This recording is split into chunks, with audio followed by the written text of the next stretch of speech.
Next, they were given a tombstone-shaped slab with their names on it, which is really ominous. And again, pretty pointedly telling them that they were going to die. Can you imagine the Emperor of Rome hands you your name on a tombstone? Not a good sign.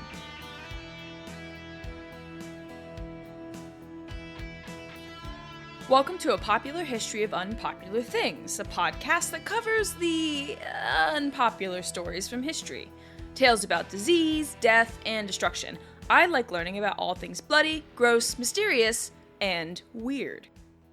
It's spooky season, so let's celebrate with a scary story. And what could be spookier than a banquet of death? In 90 CE, Emperor Domitian hosted what was later called the Black Banquet. It was loosely and perhaps ironically based around the Stoic principle of Memento Mori, or remember that you must die. And by some accounts, the banquet was so spooky that Domitian's guests fled in terror. So in today's episode, let's learn about Emperor Domitian and his family, the history of Roman entertainment, this one particular event, and how it showcases the tensions between Rome's emperor and the Senate. Ancient Rome is an era of history I've barely touched. I did a joint episode about Vercingetorix and Julius Caesar's attack on the Gauls at Alesia, but that was a super long time ago, and there are so many juicy stories rooted in antiquity, so it's time I start peppering some of them into the programming. Happy October, APHOUT family!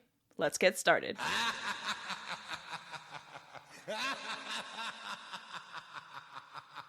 For those of you who are new here, I typically start my episodes with historical context. It's important to know what was happening in that period of time to understand why an event took place. Otherwise, you might be looking at it out of context and miss something important. So, for today's story, we need to take a look at what was going on in Rome that led to Emperor Domitian holding a spooky banquet. Out of context, it was just a weird party, but there was so much more going on than just a weird, macabre feast, and the only way to get the full story is to look at the historical context. And for that, I want to briefly start with how Rome became an empire, how Domitian and his predecessors came into power, and who Domitian actually was. 'Cause he kinda sucked. Now, Rome became an empire in 27 BCE when Octavian was granted the imperial title of Augustus Caesar. It was the end of a period of chaos where multiple men vied for control of Rome. There were civil wars, rising factions, lots of murders. I'm looking at you, Julius Caesar. And those are all stories for another day. But in the end, Rome transitioned to an empire with Augustus on top, and this began the reign of the Julio-Claudian dynasty. You've got Augustus, Tiberius, Caligula, Claudius, and Nero. I'd love to tell you about some more of these guys, particularly Caligula and Nero, but not today. After the end of the Julio-Claudian line, we have the Year of Four Emperors in the year 69, which is exactly what it sounds like. But the final emperor of that year was Vespasian, the founder of the Flavian Dynasty. Now, I used to tell my AP World students this all the time. One of the most important things a new emperor had to do was to assert his legitimacy. There needs to be a buy-in, right? Emperors weren't voted in, they either inherited the throne, played politics really well, or took power with military force. So when Vespasian took power, he needed to gain political legitimacy. He was a successful general, so he had the support of his troops, and that helped, but he also managed to get the Senate's support. But controlling Rome was more than just currying favor with the Senate and the army. You also had to win the love of the people. And Vespasian did this by ordering the construction of a major, enduring piece of Roman monumental architecture, the Colosseum. Now, Vespasian died before it was completed, but his son and heir, Titus, completed the project. He presided over the first ever games in the Colosseum, which lasted for 100 days. And according to the contemporary Roman historian Suetonius, in his invaluable work, The Lives of the 12 Caesars, quote, Titus was second to none of his predecessors in munificence. At the dedication of his amphitheater and of the baths which were hastily built near it, he gave a most magnificent and costly gladiatorial show.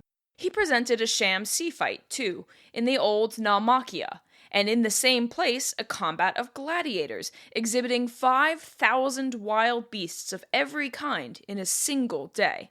End quote. Can you imagine? 5,000 beasts in a day? It seems like a lot. That might have been an exaggeration. But anyway, I should probably define the Naumachia as well. The Naumachia refers to two things: the naval mock battles that would entertain the masses, as well as the name given to the specially constructed water arenas where many of these battles would take place. Now, we have sources that the Naumachia happened in amphitheaters, including the Colosseum, but also in artificial lakes and basins. If you saw Gladiator 2, which was not good, by the way, they performed a Naumachia in the Colosseum. But there was, like, a million and a half things wrong with that scene, and you know what? I'm not going to fall down that rabbit hole. Not today. So let's see what some other Roman sources say about Titus's inaugural games. I just want to build up the idea of the lengths that the Flavians went to impress their people. It's relevant, I swear. Here's a source from Cassius Dio, a senator who put together his Roman history over a span of 22 years, finishing around 229 CE. So, importantly, Dio's work is a history, not a primary source. The Colosseum was built 149 years before he even published his book, so we can't look at this as an eyewitness account. But it still gives us some good information about Titus's reign and the majesty of these games. In Book 66, Chapter 25, Dio wrote, quote, "In dedicating the Colosseum and the baths that bear his name, he produced many remarkable spectacles. There was a battle between cranes, and also between 4 elephants. Animals, both tame and wild, were slain to the number of 9,000, and women even took part in dispatching them. As for the men, several fought in single combat, and several groups contended together both in infantry and naval battles. For Titus suddenly filled the same theater with water, and brought in horses and bulls and some other domesticated animals that had been taught to behave in the liquid element just as on land. He also brought in people on ships, who engaged in a sea fight there, impersonating the Corcyraeans and Corinthians. These were the spectacles that were offered, and they continued for 100 days, but Titus also furnished some things that were of practical use for the people. He would throw down into the theater from aloft little wooden balls, variously inscribed, one designating some article of food, another clothing, another a silver vessel, or perhaps a gold one, or again horses, pack animals, cattle, or slaves. Those who seized them were to carry them to the dispensers of the bounty, from whom they would receive the article named." End quote. Cassius Dio was one of our main sources of evidence that the Naumachia actually took place in the Colosseum, but again, it was way, way later, so it's likely exaggerated or inaccurate in some places. So, suffice to say, Titus knew how to use the Colosseum.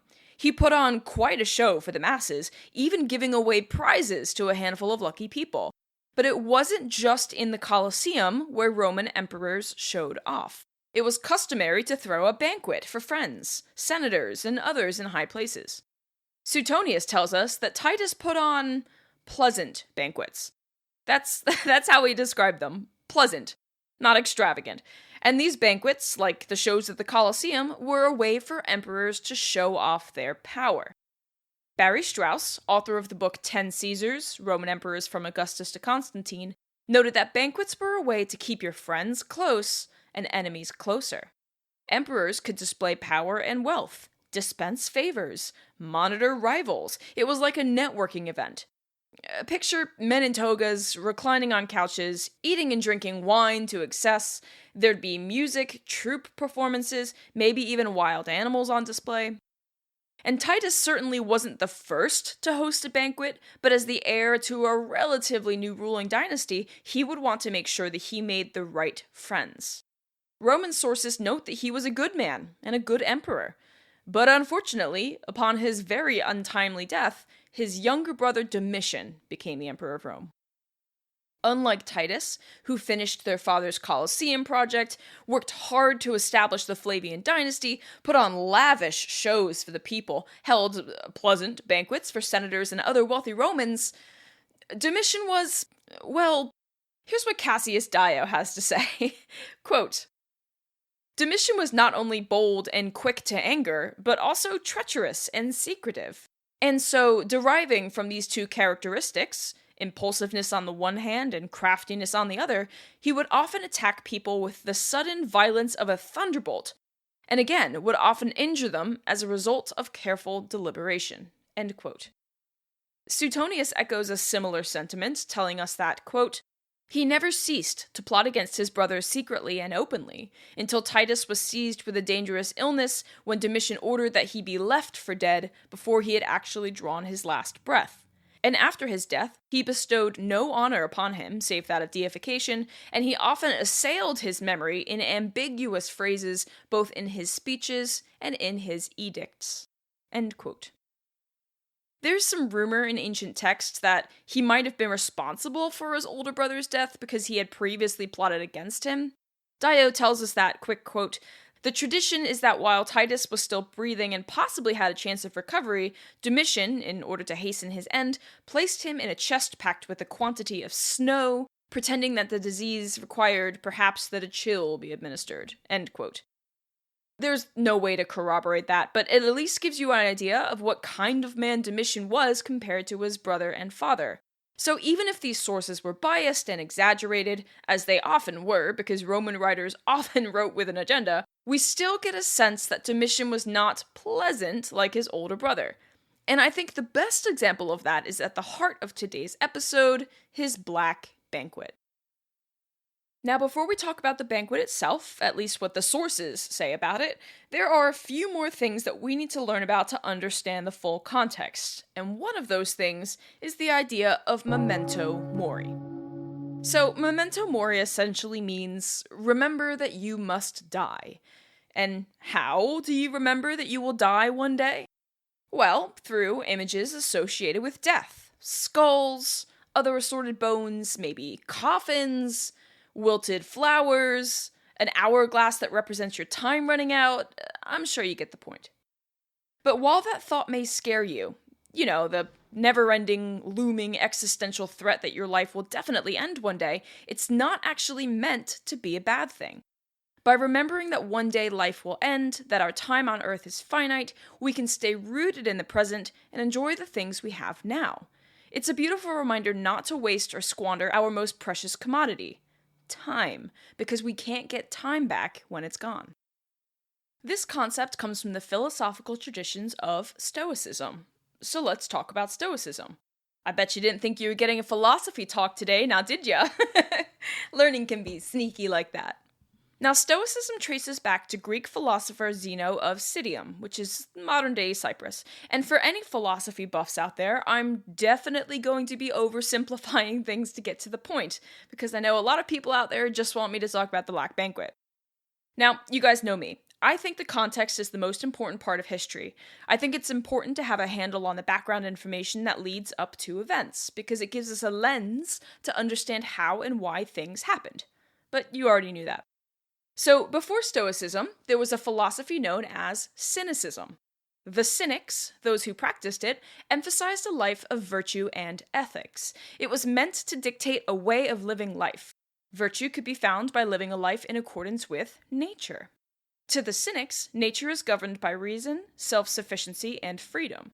Humans should aspire to live the same way, and by asserting social conventions into the equation, like moral and legal codes, the Cynics felt that we were moving away from the perfections seen in nature. So in order to be free, to live a life closest to the way nature intended, a good Cynic should focus on self-sufficiency and not living according to social conventions. And this might mean living in poverty, embracing hardships. We call this asceticism, denying oneself things like luxuries, passions, and desires in order to focus on enlightenment of some kind. Thinking of asceticism always makes me think of the isolated Buddhist monks in their orange robes, abstaining from almost everything this world has to offer to focus on spiritual enlightenment and reaching nirvana. Not the band. Now, the original Cynics would probably like this. They wanted to live as close to nature as possible, which also meant speaking with radical honesty, not hiding truths because they upset the social order. So, you can imagine it might have been hard for, let's say, the Athenian government trying to keep things together to deal with philosophers following cynicism, right? Like, imagine men just walking around saying whatever they wanted, rejecting social norms. It makes people following the status quo and embracing order very uncomfortable, which was the point. Now, I found this amazing description of the founder of Cynicism, Diogenes, on the Daily Stoic website. I've edited it slightly to make it more family-friendly, so listen to this, quote, "The spirit of Cynicism is best illustrated by its founder, Diogenes, who was one of the most fascinating characters in all of philosophy. Diogenes lived in a tub and owned nearly nothing. He had no respect for social norms and thought humans should live in the simplest way possible and disdained much of what quote-unquote civilization supposedly offers us. He'd say that humans have complicated every simple gift of the gods." Have you ever heard the famous story of a philosopher who had the audacity to tell Alexander the Great to move out of his way because he was blocking the sun? Yes, that was Diogenes. How about the philosopher who purposefully broke one of his only possessions, a cup, after seeing a child drink water with his hands, who then said, "Fool that I am, to have been carrying superfluous baggage all this time"? Diogenes again. He took his beliefs seriously to the point of public indecency. He would eat in the marketplace where nobody was supposed to, spit or urinate on people who were rude to him, please himself in public, and also defecate in inappropriate places. It may be surprising that such a person is called a philosopher, but his intention was to raise a point about the need for social norms. Humans are animals and lived for a very long time without most of the social norms we take for granted. Diogenes believed that civilization and all its rules have made life worse, and all the artificial pleasures it offered took away from our enjoyment and full experiencing of life. End quote.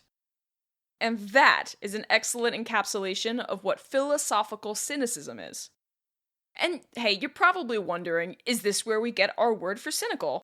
Yes, absolutely. Though of course its meaning has slightly changed over time. The dictionary definition of cynical is believing that people are motivated purely by self-interest, distrustful of human sincerity or integrity. We usually use it to describe someone who is negative, right? Or at least very cautious. So, based on what Greek cynicism was, living a life that is as close to nature as possible, speaking freely, ignoring social conventions, someone who is cynical might be distrustful of humans or society, yeah. It sure sounds like Diogenes was. And of course, it's changed its meaning over the years. The inclusion of motivated by self-interest in the definition certainly tells us how the Cynics were seen by others. By not conforming to the status quo of the political and social conventions of the time, by bucking tradition to follow their own path in accordance with nature, from society's perspective, yes, perhaps they were motivated purely by self-interest and not the interest of the whole community. But, anyway, back to the point. Philosophical cynicism gave way to Stoicism. The two are definitely linked. Or as the Roman poet Juvenal wrote in his satires, the Stoics differ from the Cynics only by a tunic.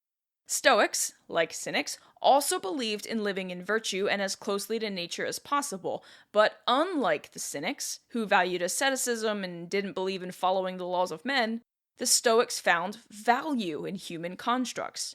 They saw laws and customs as natural extensions of what it means to be human. It's what we do, therefore it is natural. The key difference between the two is that the Stoics value society. And to become virtuous, the goal for both, one has to participate in public life, treat one another with respect, and follow human laws. This was the way Stoics could attain virtue, live a civilized life within the constructs of human society. So if you broaden this a bit, you might see how governments were much more tolerant of Stoics than they were of Cynics, right? Stoics will follow the rules because it's how they obtain virtue.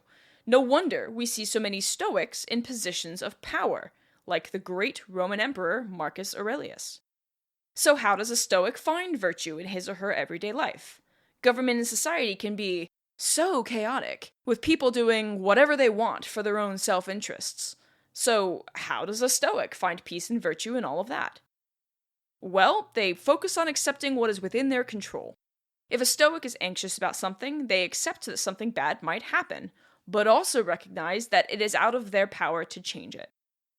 Epictetus, a Greek Stoic philosopher, wrote that, quote, "Practice, therefore, to say frankly to every harsh appearance, you are just an appearance, and not at all what you appear to be.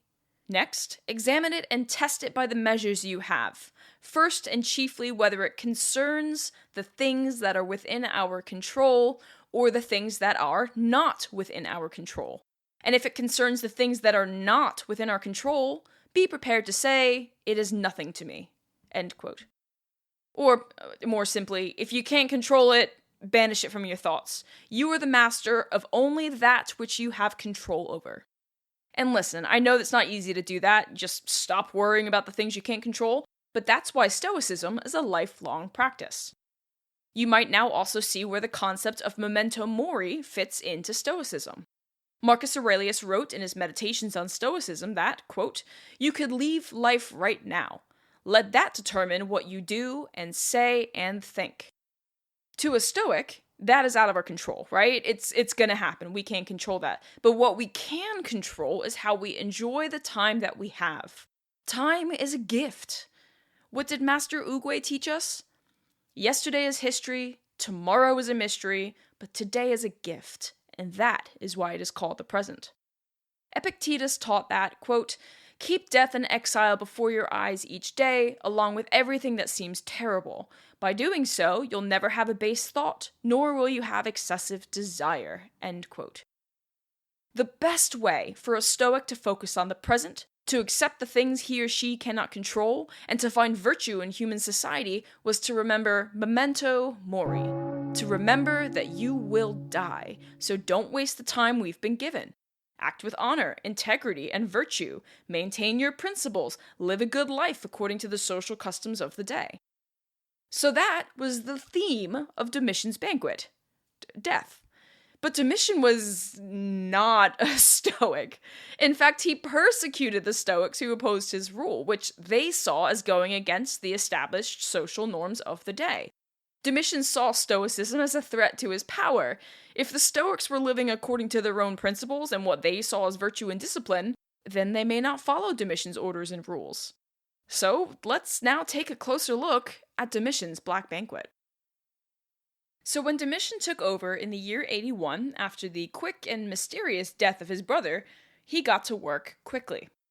To consolidate his power, remember, an important thing for any new leader, he virtually ignored the Senate and centralized power. And sure, his father and brother were also emperors too, but they at least kept up with the facade of a Senate, because completely upending the social order usually makes people pretty unhappy. In this case, the Senate deeply despised Domitian. The army and the people, though, were happy with him. To curry favor with the army, Domitian raised their pay and joined them on campaigns fighting enemies at the borders, first the Germanic tribes to the north, and later the Dacians in modern-day Romania.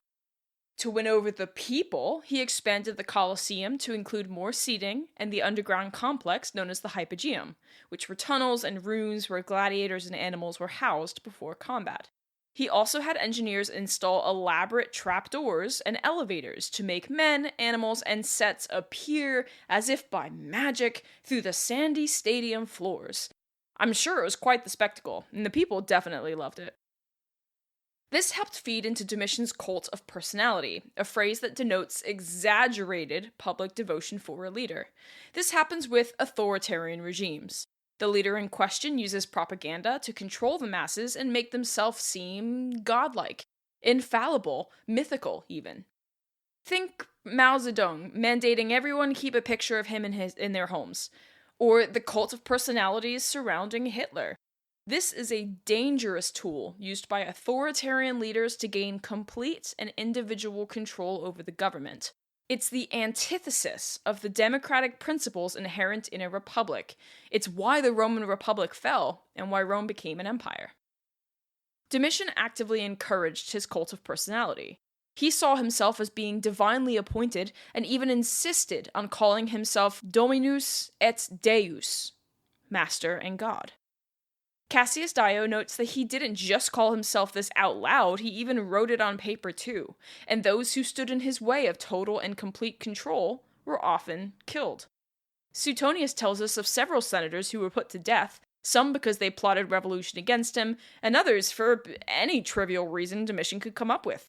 Like, quote, he slew Aelius Lamia for joking remarks, which were reflections on him, it is true, but made long before and harmless. He put to death Salvius Cocianus, because he had kept the birthday of the Emperor Otho, his paternal uncle. Metius Pompusianus, because it was commonly reported that he had an imperial nativity and carried about a map of the world on parchment and the speeches of other kings and generals. And Unius Rusticus, because he had published eulogies of Stoics, Paetus Thracia, and Helvidius Priscus, and he called them the most upright of men, and on the occasion of this charge he banished all the philosophers from the city and from Italy. End quote. Seems like a pretty petty guy, finding any reason whatsoever to kill his enemies or banish them from Rome. See, I told you he didn't like the Stoics. Men like this, dictators, typically don't like learned men because they challenge his authority and intelligence. The Stoics followed their own moral code and wouldn't be likely to bend to his demands. Domitian, over time, became more cruel in his dealings with senators, academics, and the upper classes of Rome. And to establish his dominance and hierarchy over them, in 89 CE, after a string of victories against the Dacians, he held the first ever Black Banquet. Let's get our info about it straight from Roman sources. Here's what Cassius Dio recorded about that first ever Black Feast. Quote, he prepared a room that was pitch black on every side, ceilings, walls, and floor, and had made ready bare couches of the same color resting on the uncovered floor. Then he invited in his guests alone at night without their attendants. And first he set beside each of them a slab shaped like a gravestone, bearing the guest's name, and also a small lamp, such as those that hang in tombs. Next, comely naked boys, likewise painted black, entered like phantoms, and after encircling the guests in an awe-inspiring dance, took up stations at their feet. After this, all the things that are commonly offered at the sacrifices to departed spirits were likewise set before the guests, all of them black and in dishes of a similar color. Consequently, every single one of the guests feared and trembled and was kept in constant expectation of having his throat cut at the next moment. There was dead silence, as if they were already in the realms of the dead, and the emperor himself conversed only upon topics relating to death and slaughter. Finally, he dismissed them, but he had first removed their slaves who had stood in the vestibule, and now gave his guests in charge of other slaves, whom they did not know, to be conveyed either in carriages or litters, and by this procedure he filled them with far greater fear. And scarcely had each guest reached his home and was beginning to get his breath again, as one might say, when word was brought that a messenger from the emperor had come. While they were accordingly expecting to perish this time in any case, one person brought in the slab, which was of silver, and then others in turn brought in various articles, including the dishes that had been set before them at dinner, which were constructed of very costly material, and thus, after having passed the entire night in terror, they received the gifts. End quote. Ooh boy, let's break that one down event by event. So, first these senators and other leading Romans showed up to this dinner and everything was black. I bet the Rolling Stones would have been proud. The walls were painted black, the couches were black, the table, even the slaves serving them were painted black. And they were told to come in alone, which is something they normally would not have done. Senators, men in power, would have had a whole host of people following them around. So this was off-putting. And the senators already knew that Domitian hated them, and had even killed some of them for essentially no reason, so they must have been thinking about that when they came into this really creepy dark room. Next, they were given a tombstone-shaped slab with their names on it, which is really ominous. And again, pretty pointedly telling them that they were going to die. Can you imagine getting a tombstone with your name on it at a dinner party hosted by your enemy? I mean, that's pretty dark. I mean, if it's a Halloween party or if it's the host's vibe, then sure, all in good fun. But the Emperor of Rome hands you your name on a tombstone. Not a good sign. And then the slaves, all painted black, put on this macabre dance around the table as you're presented with foods typically placed on the graves of the dead, served on black dishes and black plates. Now, every single guest is petrified by this point, assuming that they're all about to be slaughtered, right? And it didn't help that Domitian only spoke about death. And listen, he's no Stoic. He doesn't believe in the principles of Memento Mori, right? He's not trying to encourage the men to live life to the fullest because time is a privilege. He's trying to scare the daylights out of them to keep them in line. The meal comes to an end, and they're not dead yet, and on their way out, the emperor changes out their slaves with unknown ones that serve Domitian, which is also a bad sign. They must have thought, are these slaves gonna kill us on the way home? Are they gonna follow us inside and slaughter us there? So the guests get home, still alive by that point, and nothing happens. They must have sat in their homes trembling, trying to process what it all meant. Was death coming to them? Would it be soon, and at the hands of a man who clearly hates them? Suddenly, a knock. The emperor has sent a messenger bearing gifts. Do you accept? Do you risk not accepting? They took the gifts and discovered them to be tombstone slabs with their names on it from dinner, made of silver and therefore valuable, which is a nice gift. And with the tombstones were the expensive plates and dishes from the meal too, reminders of the experience. And the slave carrying said gifts was also to be their new slave.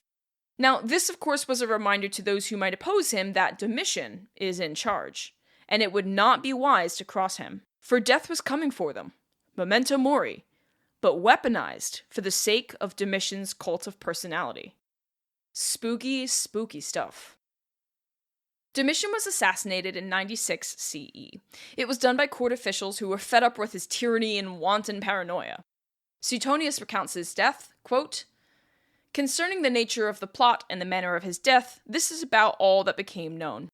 As the conspirators were deliberating when and how to attack him, whether at the bath or at dinner, Stepanus, a steward at the time under accusation for embezzlement, offered his aid and counsel.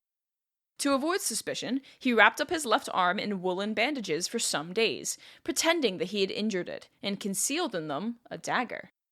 Then, pretending to betray a conspiracy and for that reason being given an audience, he stabbed the emperor in the groin as he was reading a paper which the assassin handed him and stood in a state of amazement.